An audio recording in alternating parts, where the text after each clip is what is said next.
মন্ত্রীকে কটূক্তির দায়ে ফেঁসে গেলেন মুফতি আমির হামজা। ২৬ কারখানাকে ভুয়া ঋণের ফাঁদে ফেলে প্রিমিয়ার ব্যাংক। এবার ডক্টর ইউনূসের শাসনামলের সব কর্মকাণ্ডের তদন্ত চেয়ে রিট। ভূমি অফিসের সিঁড়িতে চলছে ঘুষের কারবার। স্বামীকে বাঁচাতে 2 সন্তান নিয়ে ফুটপাতে খাদিজা। এক পায়ে ভর করেই সংসারের হাল ধরেছেন ফরহাদ। নিখোঁজের 21 ঘন্টা পর শিশু হুমায়রার মরদেহ উদ্ধার। মন্ত্রীর মামলায় গ্রেপ্তারের নির্দেশ দেওয়া হয়েছে কুষ্টিয়া 3 আসনের সংসদ সদস্য মুফতি আমির হামজাকে। শুধু তাই নয়, তাকে গ্রেপ্তারে পত্রিকায় বিজ্ঞপ্তি প্রকাশের নির্দেশও দিয়েছেন আদালত। জ্বালানি মন্ত্রীকে নিয়ে কটূক্তির অভিযোগে দায়ের করা মামলায় তার বিরুদ্ধে এই নির্দেশ দেওয়া হয়েছে। রোববার সিরাজগঞ্জ অতিরিক্ত চিফ জুডিশিয়াল ম্যাজিস্ট্রেট আদালতের বিচারক সুমন কর্মকার এই আদেশ দেন। বিষয়টি নিশ্চিত করেছেন মামলার বাদী ও সিরাজগঞ্জ জেলার আইনজীবী সমিতির সাধারণ সম্পাদক অ্যাডভোকেট হুমায়ুন কবির কর্নেল। মামলার তথ্যে জানা গেছে, বিদ্যুৎ ও জ্বালানি মন্ত্রী এবং বিএনপির স্থায়ী কমিটির সদস্য ইকবাল হাসান মাহমুদ টুকুকে নাস্তিক ও ইসলাম বিদ্বেষী বলে মন্তব্য করার অভিযোগে গত 2 এপ্রিল মুফতি আমির হামজার বিরুদ্ধে মানহানির মামলা দায়ের করেন অ্যাডভোকেট হুমায়ুন কবির কর্নেল। একই দিন আদালত আমির হামজার বিরুদ্ধে সমন জারি করে 21 এপ্রিল আদালতে হাজির হওয়ার নির্দেশ দিয়েছিলেন। তবে নির্ধারিত তারিখে তিনি আদালতে উপস্থিত না হওয়ায় তার বিরুদ্ধে গ্রেপ্তারি পরোয়ানা জারি করেন আদালত। পরবর্তীতে রোববার আদালতে হাজির হওয়ার কথা থাকলেও সেদিনও তিনি অনুপস্থিত ছিলেন। এ কারণে আদালত তার বিরুদ্ধে পত্রিকায় বিজ্ঞপ্তি প্রকাশের নির্দেশ দেন। প্রিমিয়ার ব্যাংক পিএলসির নারায়ণগঞ্জ শাখার বিরুদ্ধে মারাত্মক আর্থিক অনিয়ম ও শত শত কোটি টাকার ঋণ জালিয়াতির অভিযোগ তুলেছে ২৬টি রপ্তানিমুখী তৈরি পোশাক কারখানা। তাদের দাবি, ব্যাংকের কিছু অসাধু কর্মকর্তা ভুয়া কাগজপত্র তৈরি করে তাদের ওপর ঋণের বোঝা চাপিয়েছেন। শনিবার রাজধানীর পুরানা পল্টনের ইআরএফ কার্যালয়ে বিকেএমইএ ও বিজিএমইএ ভুক্ত এই প্রতিষ্ঠানগুলো সংবাদ সম্মেলন করে এসব তথ্য জানায়। সংবাদ সম্মেলনে লিখিত বক্তব্য পাঠ করেন ডয়েস ল্যান্ড অ্যাপারেলস ব্যবস্থাপনা পরিচালক আরিফুর রহমান। এছাড়া উপস্থিত ছিলেন টোটাল ফ্যাশনের এমডি মেহরাব বিন হাসিব এবং জননী ফ্যাশনের এমডি গৌতম পোদ্দার। 2017 সাল থেকে 2024 সালের জুলাই পর্যন্ত এই জালিয়াতি চলে। কারখানাগুলোর অজান্তেই তাদের নামে ভুয়া আইডি ব্যবহার করে জাল সেলস কন্ট্রাক্ট এবং ব্যাক টু ব্যাক এলসি খোলা হয়। বাস্তবে কোনো কাঁচামাল সরবরাহ করা হয়নি। কাঁচামাল আমদানির বদলে বাজার দরের চেয়ে 15 থেকে 20 টাকা বেশি দামে ডলার কেনা দেখিয়ে অবৈধভাবে টাকা সরানো হয়। শুধু ডলারের দামের হেরফের করেই একটি কারখানা থেকে 161 কোটি টাকা হাতিয়ে নেওয়ার অভিযোগ উঠেছে। ভুক্তভোগীদের অভিযোগ, এসব টাকা ব্যাংকের তৎকালীন চেয়ারম্যান ডক্টর ইকবালের হিসাবে জমা হয়েছে। সব মিলিয়ে ব্যবসায়ীদের ঘাড়ে প্রায় 10,000 কোটি টাকার ঋণের বোঝা চাপানো হয়েছে, যা তারা কখনোই নেননি। গ্রাহকদের হিসাবে জোর করে ফোর্সড লোন ও ডিমান্ড লোন দেখিয়ে বিপুল সুদ চাপানো হয়, যা বাংলাদেশ ব্যাংকের নীতিমালার সম্পূর্ণ লঙ্ঘন। ব্যাংক পূর্ণাঙ্গ হিসাব দেয়নি, উল্টো ফাঁকা চেক ব্যবহার করে ব্যবসায়ীদের নামে মামলা করেছে। ঋণ পুনঃতফসিল বা নতুন করে সাজানোর শর্তে সই না করলে ঋণ সুবিধা বাতিলের হুমকি দেওয়া হতো। বাধ্য হয়ে অনেকে রাজি হলেও বাংলাদেশ ব্যাংক তা বাতিল করে দেয়। এর ফলে 23টি প্রতিষ্ঠানের ব্যাংকিং কার্যক্রম পুরোপুরি বন্ধ হয়ে গেছে। ভুয়া ঋণের এই পাহাড় সম চাপ এবং ব্যাংকের ক্রমাগত হুমকিতে ব্যবসায়ীদের জীবনে চরম বিপর্যয় নেমে এসেছে।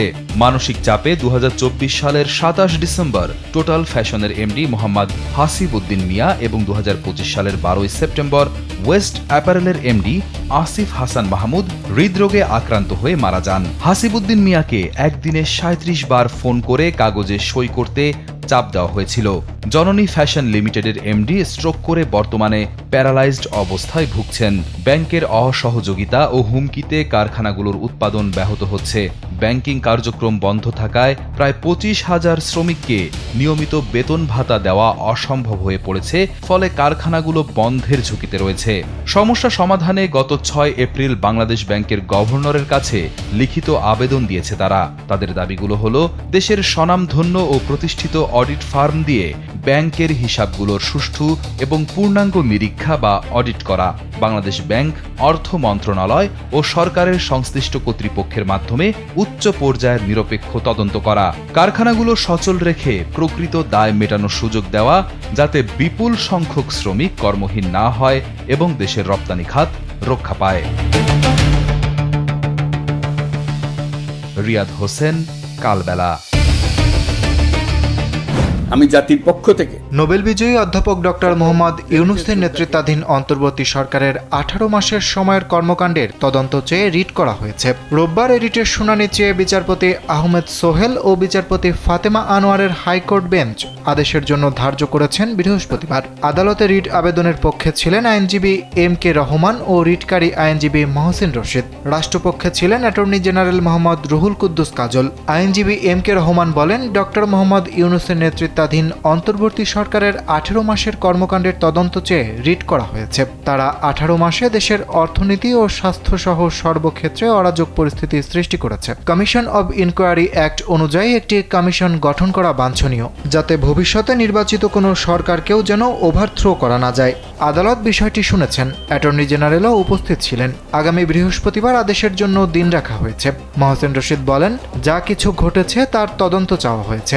টোটাল তদন্ত কিভাবে হবে সেটা সরকার ঠিক করবে। অ্যাটর্নি জেনারেল বলেছেন তিনি বিষয়টি জেনে আসবেন, অর্থাৎ সরকারি নির্দেশনা নেবেন। ভূমি অফিসের সিঁড়িতে দাঁড়িয়ে অর্থ আদায় করছেন অফিসের পিয়ন। এ সময় তাকে বলতে শোনা যায়, আমাকে না, বসকে টাকা দিন। এসব ঘুষের টাকা চলে যায় অফিসের ভারপ্রাপ্ত সহকারী কর্মকর্তার পকেটে। নানা কৌশলে অর্থ আদায়ের এমন অভিযোগ উঠেছে অফিসের কর্মকর্তা হাবিবুজ্জামান জিয়ার বিরুদ্ধে। জুলাই আন্দোলনের পর 20 আগস্ট নওগাঁ পৌরসভার চণ্ডীপুর ইউনিয়ন ভূমি অফিসে যোগদান করেন জিয়া। এরপর থেকেই অনিয়ম দুর্নীতির ভয়াবহ অভিযোগ উঠেছে তার বিরুদ্ধে। ঘুষ না দিলে কোনো খারিজ না করানোর অভিযোগও রয়েছে। এ কাজে তিনি নিজের পছন্দসই দালালের মাধ্যমে অর্থ আদায় করেন। আবার অনেক সময় গোপনীয়তা রক্ষা করে নিজেই যুক্ত হন ঘুষ আদায়ে। এমন পাহাড়সম অনিয়মের অভিযোগ জিয়ার বিরুদ্ধে। তবে নিজের বিরুদ্ধে ওঠা এসব অভিযোগ অস্বীকার করেছেন হাবিবুজ্জামান জিয়া। তিনি বলেন, ঘুষ নেওয়ার কোনো প্রশ্নই ওঠে না। না, এরকম তো পুরা তো ঠিক কথা না, এরকম তো হওয়ার কথা নয় ভাই। ভূমি অফিসে এমন ঘুষ লেনদেনের বিষয়ে নওগাঁর অতিরিক্ত জেলা প্রশাসক জানান, কেউ লিখিত অভিযোগ করলে তদন্ত সাপেক্ষে ব্যবস্থা নেওয়া হবে। অবশ্যই আপনার যদি অভিযোগ পাওয়া যায় তাহলে সেটা তো আমরা যাচাই বাছাই করে দেখে তার বিরুদ্ধে ব্যবস্থা নেওয়ার অবশ্যই সুযোগ আছে। সারা দেশে ভূমি অফিস নিয়ে সেবাগ্রহীতাদের অভিযোগের শেষ নেই। আর নওগাঁর চণ্ডীপুর ইউনিয়ন ভূমি অফিস যেন তেমনই এক ভোগান্তির জায়গা, যেখানে টাকা ছাড়া কোনো ফাইল ছাড়া হয় না বলে অভিযোগ রয়েছে। সালাউদ্দিন সাজু, কালবেলা। স্বামীকে বাঁচাতে 2 সন্তান নিয়ে ফুটপাতে বসেছেন এক অসহায় মা।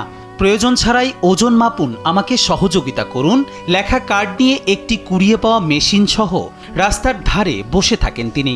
আমি ওকে বলছি, এশার নামাজ পড়ার পরে আল্লাহর কাছে কান্নাকাটি করছি, আল্লাহ তুমি একটা পথ দেখাও, এভাবে চলি, ঢাকা শহরে কেউ নাই। এবার আল্লাহ আমার মাথার ভিতরে বুদ্ধি দিয়েছে হয়তো। হঠাৎ আমি ওকে বলছি, আচ্ছা এইভাবে একটা ওয়েট মেশিন দিয়ে বসলে কিরকম হয়। আচ্ছা মানুষের কাছে হাত তো আমি পাচ্ছি না, যে মানুষের কাছে হাত পাতলে হয়তো একজন রাগ করবে, আমারও ভিতরে লজ্জাবোধ লাগবে, একজন ফিরাইয়ে দেবে, একজন দিবে না, একজন গালিগালাজি করতেও পারে। অনেকদিন আগে একটা ওয়েট মেশিন পেয়েছিলাম না, বলছে হ্যাঁ পাইছি। তো বলছে আচ্ছা ওইটা আমি নিয়ে যে দেখবো, যদি সারা যায় তাহলে সারবো, আর না গেলে আমি একটা নতুনটা নয় তোমার কিনেই দিব, কত টাকা লাগে। প্রতিদিন 2 সন্তান সহ রাজধানীর উত্তরার 15 নম্বর সেক্টরের পাকুড়িয়া বাজারের পাশে আসেন তিনি। তার নাম খাদিজা, জন্ম চুয়াডাঙ্গা জেলায়। উচ্চ মাধ্যমিক পর্যন্ত পড়াশোনা শেষ করে পারিবারিকভাবে বিয়ে হয় মোহাম্মদ সুমন হোসেনের সঙ্গে। রিক্সা চালিয়ে সংসার চালাতেন সুমন। আয় কম হলেও ভালোবাসায় পরিপূর্ণ ছিল তাদের ছোট্ট পরিবার। 2টি সন্তান তাদের, 5 বছর 6 মাস বয়সী মেয়ে রুবাইয়া এবং 2 বছর 6 মাস বয়সী ছেলে ইয়াহিয়া। হঠাৎ করে সুখের সংসারে নেমে আসে কালো ছায়া। সুমন আক্রান্ত হন গুরুতর লিভার রোগে। এরপর স্বামীকে সুস্থ করতেই বাধ্য হয়ে রাস্তায় নামতে হয় তাকে। বলতে গেলে সবকিছু আমার তোক দিয়ে। ওর বাবা অসুস্থ, মানে 2021-এ যখন করোনা হয়েছিল, ওর বাবার করোনা হয়েছিল। সেই সময় করোনায় উনি এতটাই অসুস্থ ছিলেন যে ডক্টর বলছিলেন যে 3 দিনের ভিতরে এই রোগী মারা যাবে। আর তখন আমার এই মেয়ের বয়স 1 বছর মতো। এরপর থেকে মনে করেন ওনার বিভিন্ন ধরনের রোগ একের পর এক লেগে আছে। তারপর ওনার নাকে পলিপাস এবং হাড় ছিল, সেটা অপারেশন করাইছি দেশ থেকেই। তারপরে ওনার মনে করেন যে এক ধরনের মানসিক রোগ যেটা বলে, যে উনি একা থাকতে পারতেন না, কেননা ওদের নিয়ে তো আমি কোনো চাকরি করতে পারবো না। আর আমি ইন্টারমিডিয়েট পাস, আমি তো ওদের নিয়ে কোনো চাকরি করতে পারবো না, কিংবা যদি কোনো বাসা বাড়িতে কাজ করি সেটা তো আমাকে কেউ অ্যালাউ করবে না। খাদিজার স্বপ্ন ছিল ছেলে ইয়াহিয়াকে একজন দিনদার আলেম ও ডাক্তার বানাবেন আর মেয়েকে বানাবেন শিক্ষিকা। কিন্তু ভাগ্যের এমন নির্মম পরিহাসে নুনান্তে পান্তা ফুরানো পরিবারটির কাছে সন্তানদের সুশিক্ষা যেন বিলাসিতা।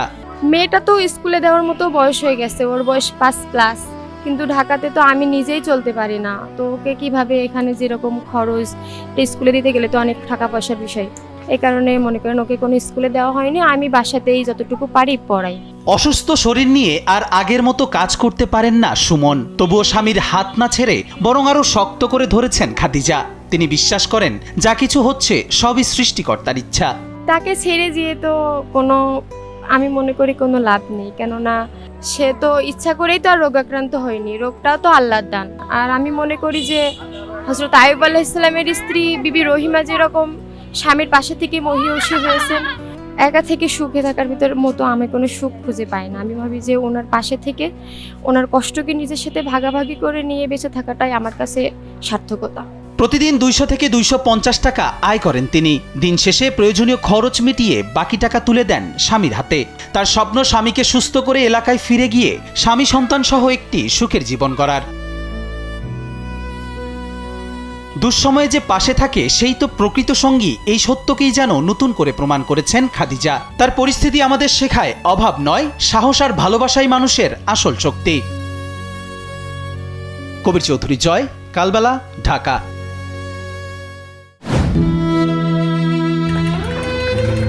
এক হাতে লাঠি, অন্য হাতে চায়ের কেটলি, খুঁড়িয়ে খুঁড়িয়ে ছোট দোকানের ভেতর ঘুরে বেড়ান ফরহাদ। শারীরিক প্রতিবন্ধকতা থামাতে পারেনি তাকে, হার মানাতে পারেনি জীবনের কঠিন বাস্তবতাও। কষ্ট আর সংগ্রামকে সঙ্গী করেই প্রতিদিন পরিবার নিয়ে বেঁচে থাকার লড়াই চালিয়ে যাচ্ছেন কুমিল্লার ফরহাদ। কুমিল্লার 14 গ্রাম পৌরসভার নবগ্রামের বাসিন্দা ফরহাদ হোসেন। বয়স 32 বছর। জন্মের 1 বছর পরই টাইফয়েড জ্বরে আক্রান্ত হন ফরহাদ। সেই অসুস্থতার পর থেকেই একটি পায়ের স্বাভাবিক শক্তি হারিয়ে ফেলেন তিনি। শারীরিক প্রতিবন্ধকতা নিয়ে ছোটবেলা থেকেই কঠিন বাস্তবতার মুখোমুখি হতে হয় ফরহাদকে। তবে থেমে থাকেননি তিনি। অভাবের সংসারে পরিবারের বোঝা না হয়ে বাড়ির পাশেই গড়ে তোলেন ছোট্ট একটি চায়ের দোকান। সেই দোকানই এখন তার পরিবারের একমাত্র আয়ের উৎস। 10 বছর ধরে তো চা দোকানদারি করতেছি, দোকানদারি করে কোনোরকম সংসার চালাতেছি, বাচ্চাদের পড়াশোনা করতেছি, দোকানদারি করে চলতে অনেক কষ্ট হয়। এমনকি অনেক ফ্যামিলি আছে তারা মাসে প্রায় 1 লাখ টাকা কামানোর পরে তাদের সংসার পালন করে না, ঠিক আছে। কিন্তু আমি আল্লাহর মতে দোকানদারি করি, কোনোরকম ডাল ভাত খেয়ে বেঁচে আছি।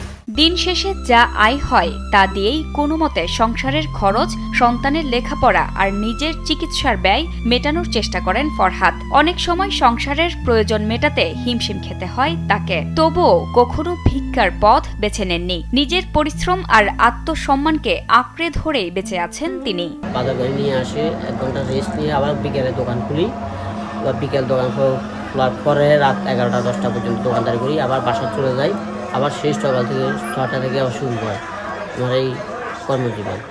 তাই সবাইকে একটু সাহায্য সহযোগিতা চাইতেছি, সবাই আমাকে একটু সাহায্য সহযোগিতা করে। প্রতিদিন ভোর থেকে রাত পর্যন্ত লাঠির উপর ভর করে দোকান সামলান ফরহাদ। খুঁড়িয়ে খুঁড়িয়ে চা তৈরি করেন, ক্রেতাদের হাতে তুলে দেন চায়ের কাপ আর বিস্কিট। সমাজের বিত্তবান মানুষ আর সরকারি সহযোগিতা পেলে তার পরিবারটা আরো ভালোভাবে চলতে পারবে বলে দাবি স্থানীয়দের। ওনার নাম তো নবগ্রাম ফরহাদ স্টোর। তো উনি তো আসলে দীর্ঘদিন ধরে দোকান নিয়ে আছে। তো এখন ওনার ছেলে সন্তান, 2টা ছেলে, একটা ওয়াইফ আর উনি, ওনার যে সংসারটা চলতে অনেক কষ্ট হয়। যদি আমরা কোনো ভালো ব্যক্তির চোখে পড়ে যদি তাকে ভালো একটা অনুদান দেওয়া যায়, ব্যবসা প্রতিষ্ঠানটা একটু বড় করতে পারে, তাহলে তার 2টা ছেলে মেয়ে আছে, তাদেরকে নিয়ে সুন্দরভাবে চলতে পারে। কঠিন বাস্তবতা আর শারীরিক প্রতিবন্ধকতাকে হার মানিয়ে প্রতিদিন লড়াই করে যাচ্ছেন ফরহাদ। ছোট্ট চায়ের দোকানই এখন তার স্বপ্ন বাঁচিয়ে রাখার শক্তি। স্থানীয়দের প্রত্যাশা, সমাজ ও প্রশাসনের সহযোগিতা পেলে এই সংগ্রামী মানুষটি শুধু নিজের পরিবারই নয়, আত্মসম্মান নিয়ে আরো সুন্দরভাবে বাঁচার সুযোগ পাবেন। জান্নাতুল ফেরদৌস, কালবেলা। নিখোঁজের প্রায় ২১ ঘন্টা পর হুমায়রা জান্নাত নামে ৪ বছরের এক শিশুর মরদেহ উদ্ধার করেছে পুলিশ। ঘটনাটি ঘটেছে রাজশাহীর দুর্গাপুরে। এ ঘটনায় এলাকায় শোক ও চাঞ্চল্যের সৃষ্টি হয়েছে। পরিবারের অভিযোগ, শিশুটিকে পরিকল্পিতভাবে হত্যা করা হয়েছে। ১৬ তারিখ শনিবার দুপুরে বাড়ির পাশের একটি খেজুর গাছের নিচ থেকে হুমায়রার মরদেহ উদ্ধার করেন স্বজনরা। এর আগে শুক্রবার বিকেলে বাড়ির পাশে খেলতে গিয়ে নিখোঁজ হয় সে। পরে রাতভর পুলিশ, ফায়ার সার্ভিস ও স্থানীয়রা বিভিন্ন স্থানে খোঁজ চালিয়েও তার কোনো সন্ধান পায়নি। তো কালকে হঠাৎ করে শুনলাম যে মাগরিবে ১ ঘন্টা আগে বাচ্চাটি নিখোঁজ। বাচ্চা খেলছিল, খুঁজে পাওয়া যাচ্ছিল না। তো আমরা প্রাথমিকভাবে এদিকে ওদিকে তল্লাশি করলাম, ফায়ার সার্ভিসকে এবং পুলিশকে জানালাম। ওরা আসলো, ওরা খুঁজলো, ওরা পাইলো না। রাত হয়ে গেল অনেক। আজকে জোহরের আজানের পরপরেই হঠাৎ করে ভিকটিমের নানি দেখছে যে ওখানে একটা বডি পড়ে আছে। মেয়েকে ফিরে পেতে হুমায়রার বাবা হাসিবুল হোসেন শান্ত শনিবার সকালে সামাজিক যোগাযোগ মাধ্যমে ১ লাখ টাকা পুরস্কারের ঘোষণাও করেছিলেন। তবে কয়েক ঘন্টা পরই বাড়ির কাছ থেকে হুমায়রার মরদেহ উদ্ধার করা হয় বলে জানান হাসিবুল। এখানে যেটা হয়েছে, এটা আমার মনে হয় যে বাচ্চা গন্ডগোল করেছে 1 দিন 2 দিন 3 দিন। এটা সহ্য হয়নি বলেই 2-5 মিনিটের মধ্যে বাচ্চাটা ওখান থেকে আউট করে দিয়েছে। দিয়ে বলছে যে বাচ্চাটা কিডন্যাপ হয়েছে। আমি অনেক দূরে ভাই খোঁজাখুঁজি করছি, রাজশাহী পর্যন্ত খুঁজেছি, পুলিশ হাবি সব। তো আসলে যদি বাচ্চাটা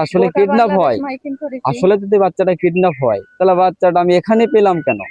ঘটনাটি তদন্ত করছে পুলিশ। কে বা কারা শিশুটির মরদেহ সেখানে ফেলে গেছে তা খতিয়ে দেখা হচ্ছে বলে জানান দুর্গাপুর থানার ভারপ্রাপ্ত কর্মকর্তা। উদ্ধারের সময় কি শিশুটা মৃত ছিল কিনা? হ্যাঁ, মৃতই তো বলতেছে। দেখি। আর এখন কি অবস্থা সর্বশেষ? হাসপাতাল আসছে।